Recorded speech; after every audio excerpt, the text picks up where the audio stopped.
Ndugu zangu wa Tanzania, kwa majina naitwa Stefano Shimba Joseph, maarufu kama Steve Magufuli. Kwa sasa ni mwenyekiti wa umoja ambao tumeuanzisha, Umoja wa Vijana Wazalendo Tanzania, UVIWATA. Pia mimi ni mwanafunzi wa Chuo Kikuu cha Sauti Mwanza. Kama mzalendo, leo nimekuja na hoja madhubuti katika harakati za kuikomboa Tanzania, hasa kipindi hiki cha uchaguzi. Niwaambie tu kweli ndugu zangu, sitaogopa mtu wala kuhofia mtu yoyote, aidha mwenye cheo, jina wala fedha. Maana katiba yetu ya Jamhuri ya Muungano wa Tanzania ya mwaka 1977, marekebisho ya mwaka 2005, tukipitia kwenye ibara ya 13, ibara ndogo ya kwanza, imeprovide haki ya usawa, right of equality. Tukija kwenye katiba hiyo hiyo, ibara ya 18, ibara ndogo ya kwanza, imeprovide right of expression, haki ya kuzungumza, kwamba kila mwananchi ni haki yake kuzungumza na kutoa maoni kwenye public au kwenye umma kwa ajili ya public interest. Ndugu zangu wa Tanzania, nitaanza kufafanua yaliyonileta hapa kama ifuatavyo. Nikianza na historia ya amani ya Tanzania kuanzia kipindi cha uhuru mwaka 1961. Mwaka 1961 nchi yetu ilipata uhuru chini ya baba wa taifa Mwalimu Julius Kambarage Nyerere. Kuanzia kipindi hicho, taifa letu lilijengwa kwa misingi ya amani, upendo, kupitia mambo mengi aliyoyafanya Mwalimu Julius Kambarage Nyerere, kama vile mfumo wa ujamaa na kujitegemea. Watu waliishi kwenye vijiji kwa upendo, walifanya kazi na kutekeleza majukumu yao kwa umoja. Kila mtu alikuwa na uchungu na maisha ya mwingine. Japokuwa kuna watu walipinga mfumo huo kwa maslahi yao binafsi, ikapelekea wakafanya majaribio kadha wa kadha ya kumpindua Mwalimu Julius Kambarage Nyerere. Kwa mfano, jaribio la mapinduzi la mwaka 1961. Jaribio hili la mapinduzi lilifanyika mwaka 1961. Lilianzia kambi ya jeshi ya Kolto Barracks, kwa sasa inajulikana kama Lugalo ya Dar es Salaam. Mapinduzi haya yalijulikana kama Tanganyika Rifles Marching, lakini mapinduzi haya hayakufanikiwa, yalifeli. Watu waliodhaniwa kuwa nyuma ya mapinduzi haya, japokuwa kuna udhibitisho wa kutosha, alikuwa ni Mheshimiwa Oscar Kambona, ambaye alikuwa ni waziri wa mambo ya nje wa serikali ya Mwalimu Julius Kambarage Nyerere, japokuwa udhibitisho wa moja kwa moja hujawahi kutolewa. Jambo ambalo lilifanya mapinduzi hayo kufeli ni pamoja na mfumo wa upendo aliyokuwa ameujenga Mwalimu Julius Kambarage Nyerere kwenye nchi na mfumo mzima wa ujamaa na kujitegemea. Mwalimu Julius Kambarage Nyerere alikuwa muumini wa amani na upendo. Ndiyo maana mwaka 1961 aliachia madaraka kwa amani. Ilikuwa ni ngumu kwa mataifa ya Afrika, lakini Mwalimu yeye aliweza kufanya hivyo kwa sababu alitambua umuhimu wa amani katika taifa lolote hilo. Na tukipitia baadhi ya hotuba za Mwalimu Julius Kambarage Nyerere, kuna hotuba yake maarufu sana. Alisema kwamba hakuna maendeleo kwenye taifa lolote lile ambalo watu wake hawana uhuru. No development without freedom. Mwalimu Julius Nyerere katika kuimarisha amani, aliweza kuimarisha mfumo wa utawala na vyombo vya usalama. Alihakikisha jeshi na vyombo vya dola vinafanya kazi kwa misingi ya utaifa na si ukabila wala uchama. Jeshi la Wananchi la Tanzania, JWTZ, lilijengwa kwa maadili na utii kwa taifa na sio viongozi binafsi. Mwalimu Julius Nyerere alifanya mambo mengi sana katika kujenga amani, ambayo mpaka leo ndugu zangu wa Tanzania tupo nayo, ambayo thamani yake ni kubwa na haiwezi kufananishwa na kitu chochote. Hivyo hivyo hata alipoingia madarakani Mheshimiwa Ali Hassan Mwinyi alipambana kuijenga amani kwa maslahi mapana ya Tanzania na vizazi vyao. Pia Mheshimiwa Benjamin William Mkapa kwa jasho na nguvu zote alihakikisha amani haipotei kwenye mikono ya Watanzania. Hivyo hivyo Jakaya Mrisho Kikwete, pia Mheshimiwa John Pombe Joseph Magufuli, hata rais wa sasa Mheshimiwa Samia Hassan Suluhu. Ndugu zangu, nimeitisha mkutano huu na waandishi wa habari, sio kuzungumza tofauti zetu, bali ni kuzungumza kile kinachotuunganisha sote, yani amani ya nchi yetu. Tanzania ni kisiwa cha amani katika eneo la Afrika, na amani hii ni kitu cha bahati tu, bali ni matokeo na bidii ya vizazi vingi na ulisi wa baba wa taifa na uongozi makini wa walioona thamani ya mshikamano na utulivu katika taifa letu. Tunapoelekea katika kipindi hiki cha uchaguzi, ni kawaida kuona maoni tofauti ya wagombea wanapendekeza mikakati yao na wananchi wakieleza matakwa yao. Lakini ndugu zangu, kutokuelewana sio sababu ya vurugu. Kutokukubaliana sio sababu ya kushindwa kushikamana na kushirikiana katika hili.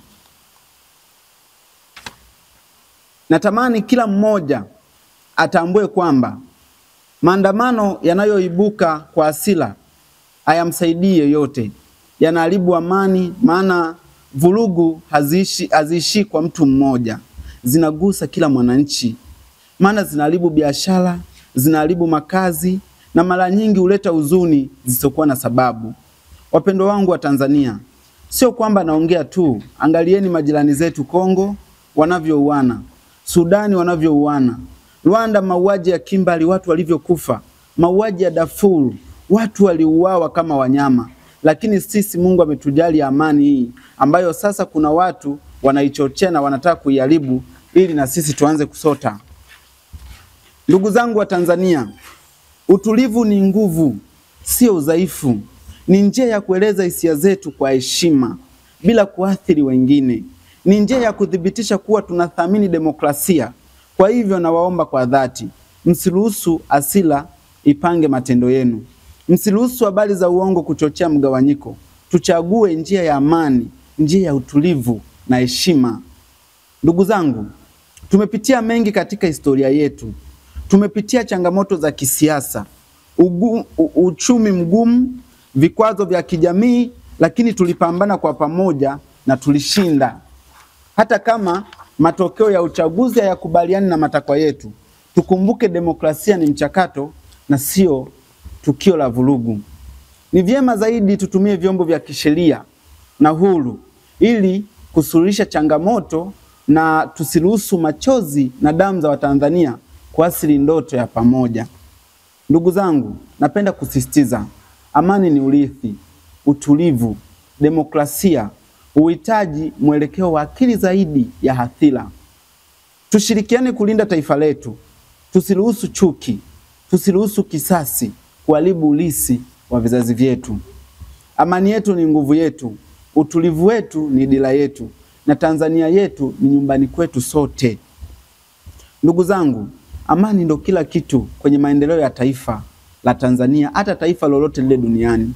Tukikubali kuyumbishwa na makundi ya wanasiasa au watu binafsi, tukaipoteza amani yetu, tutaumia sisi mpaka kizazi na kizazi. Hatutazalisha chochote. Hakuna mtu atakayetoka kwenda kutafuta riziki. Njaa na magonjwa vitatawala. Umalaya na ukahaba utaongezeka. Ujinga na umaskini vitatawala kwa sababu hakuna atakayeenda shule. Mauaji na mambo ya kutisha yataongezeka. Rasilimali zetu zitaibiwa kwa wingi na mataifa yenye nia mbaya na taifa letu. Vicheko na furaha vitageuka kuwa ndoto katika taifa letu. Tutatamani kupewa misaada hata ya kilo ya unga tu ili tunusuru maisha yetu. Kabla hatujafika huko, watu wanaokuja kutushawishi kuitoa amani inatakiwa tuwapige vita. Maana wenyewe hata mambo yakiharibika wanapakukimbilia. Wamewekeza nje majumba na miradi mingi, wengine hata familia zao hazipo hapa Tanzania. Wengine pesa wanazo, hata kukimbilia nje wanaweza. Vipi sisi ambao tunategemea kuuza mboga mboga ili tule na tusomeshe watoto wetu? Vipi sisi ambao chakula tu ni shida? Vipi sisi ambao nauli ya kukimbia kutoka Dar es Salaam kwenda Igunga au Mpanda mpaka tukope? Vipi sisi wenye familia na watu nyuma wanaotutegemea? Vipi kuhusu sisi vijana wenye ndoto mbalimbali? Wengine wapo mtandaoni wanahamasisha maandamano, wakati wao wako nje wanakula viyoyozi, na ukizingatia wanahamasisha hivyo kwa maslahi yao binafsi. Wengine wanatumika na mataifa ya nje ili amani ipotee waje wachukue rasilimali zetu kama dhahabu, wanyama wetu, vyanzo vyetu vya maji na rasilimali nyingine. Je, sisi tutaaminije dhamira yao ya moja kwa moja? Wazungu wanasema if you fail to plan, you plan to fail.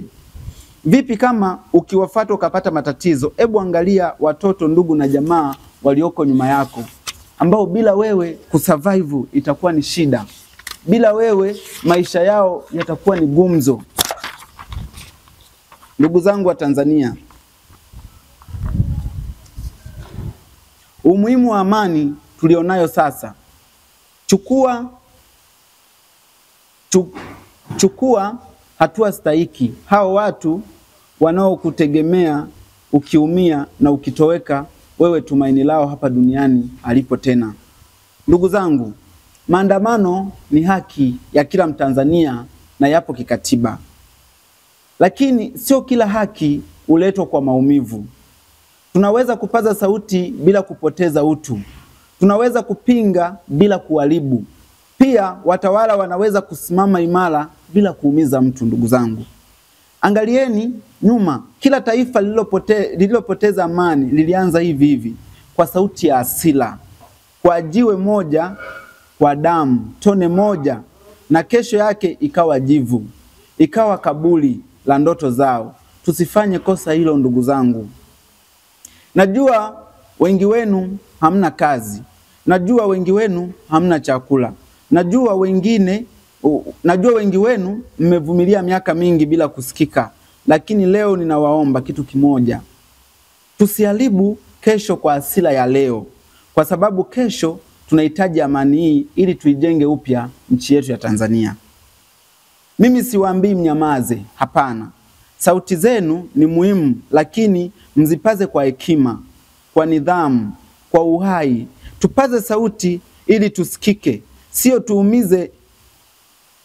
tuumize. Kumbukeni, mtoto atakayelia leo kwa sababu ya vurugu, wenda ni mtoto wako. Mama ntilie atakaye kufa leo barabarani, wenda ni mama yako. Ndugu zangu wa Tanzania, baba atakaye zikwa kwa kupigwa jiwe, wenda ni baba yako. Polisi atakaye kufa kwa kupigania amani wakati wa maandamano, wenda nyuma yake kuna watoto kama wewe wanamtegemea na ndo tumaini lao la mwisho. Ndugu zangu, niwapitishe kwenye vifungu vya Biblia. Isaya 26 mstari wa 6. Utamlinda yeye katika amani kamilifu, kwa kuwa anakutumainia wewe. Tukienda kwenye Yeremia 27 mstari wa 7. Tafuteni amani ya mji nilipowachukulia uhamishoni, mkaiombe kwa Bwana, kwa maana katika amani yake ninyi mtapata amani. Misali 12 mstari wa 20. Wanaoshauri amani huwa na furaha. Wakorinto 13 mstari wa 11. Furahini, rekebisheni mambo yenu, farijianeni, muwe na nia moja, maana katika amani na Mungu wa upendo na amani itakuwa pamoja nanyi. Ndugu zangu wa Tanzania, kuna nyakati katika historia ya taifa ambapo maneno hubaki upepo, lakini matendo yanageuka kuwa alama za ukombozi. Kuna watu ambao hawaonekani kwenye kila picha, lakini mikono yao inagusa uhai wa wananchi. Kila msitu una mti unaotoa kivuli, lakini haujitangazi. Kila bahari na mawimbi, lakini kina chake hakipigi kelele. Hivyo ilivyo kwa hekima ya kweli. Inafanya kazi kimya kimya, lakini matokeo yake yanasikika hata mbali. Niwapongeze viongozi wa namna hiyo wa taifa letu, na niwaambie tu wananchi na wanawaona kizazi chenu kwa ujumla. Endeleeni kuipigania na kuilinda damu ya Mtanganyika. Kwa sasa ni ngumu kunielewa, lakini ipo siku mtasema tuliambiwa, hatukuelewa. Ndugu zangu, watu wanatafuta maisha. Watakuja na hoja ambazo zitawafanya muamini, lakini mkumbuke siasa ni mchezo mchafu sana. Wengine watakuja na mwamvuli wa jeshi, wengine watakuja na mwamvuli wa dini, wengine watakuja na mwamvuli wa madaraka ili wafanikishe dhamira zao tu. Hapo tuwe makini. Tumtangulize Mungu mbele, atuongoze katika kipindi hiki kigumu. Kwa akili zetu ndugu zangu wa Tanzania hatutaweza. Kama tamaduni zetu ni kila baada ya miaka 5 tuna haki ya kikatiba ya kuchagua na kuchaguliwa. Tukafanye hivyo Tena katika kuchagua tumuombe Mungu atupatie viongozi bora ambao wataleta amani na maendeleo katika taifa letu. Kuhusu hisia zetu tuweke pembeni, tutumie akili zaidi kuliko hisia, tumwamini Mungu. Yeremia 33 mstari wa 3, Mungu anasema tukimtumainia yeye atatuonyesha mambo makubwa na magumu ambayo tujawahi kuyaona. Ndugu zangu wa Tanzania, niko chini ya miguu yenu. Na waomba muwe watulivu.